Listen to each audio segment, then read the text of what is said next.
pada hari ini, Rabu 21 Desember 2022, Sidang Terbuka Undang Indonesia melaksanakan pengukuhan guru besar atas nama Profesor Dr. Gizi Ella Nurmaela Hadi, Magister Kesehatan, sebagai guru besar tetap Fakultas Kesehatan Masyarakat, dan Profesor Dr. Tri Hayati, Sarjana Hukum, Magister Hukum, sebagai guru besar tetap Fakultas Hukum Universitas Indonesia. Dengan ini, Sidang Terbuka Universitas Indonesia saya buka.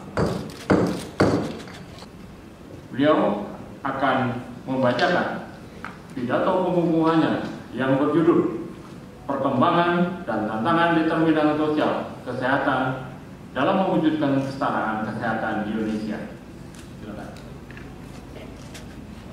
Hadirin yang saya hormati, determinan sosial kesehatan masih banyak menemui berbagai tantangan. Tantangan tersebut adalah satu, lembaga pemerintah maupun non-pemerintah pada umumnya belum memahami konsep DSK, sehingga kaitan masalah sosial dengan kesehatan belum dikaji secara komprehensif dalam menyusun kebijakan di masing-masing lembaga, karena masih ego sektoral. Sebagai akibatnya, akses ke layanan kesehatan, akses ke tempat tinggal yang layak, akses ke pendidikan yang memadai, dan ke pekerjaan yang mencukupi belum merata. Yang kedua, belum adanya koordinasi antar lembaga dalam menyusun kebijakan dan implementasinya.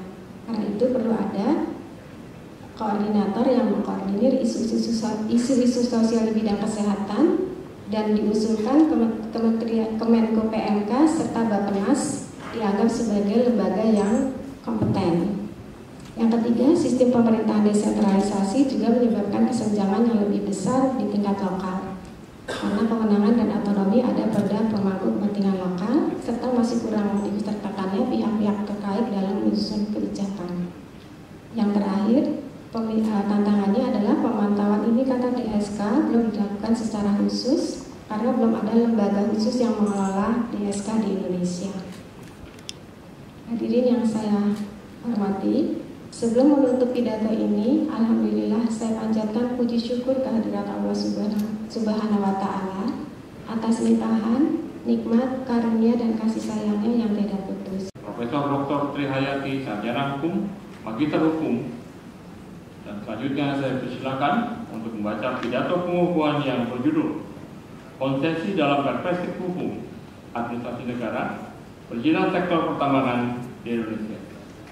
Pada bagian akhir, dapat saya simpulkan bahwa konsesi di sektor pertambangan menggunakan nomenklatur yang berbeda-beda, yaitu kuasa pertambangan, kontrak karya, perjanjian karya pengusahaan pertambangan batu bara, dan izin usaha pertambangan. Semua bentuk pengusahaan tersebut dalam perspektif hukum administrasi negara merupakan izin konsesi dan atau kontrak konsesi yang berada dalam ranah hukum publik.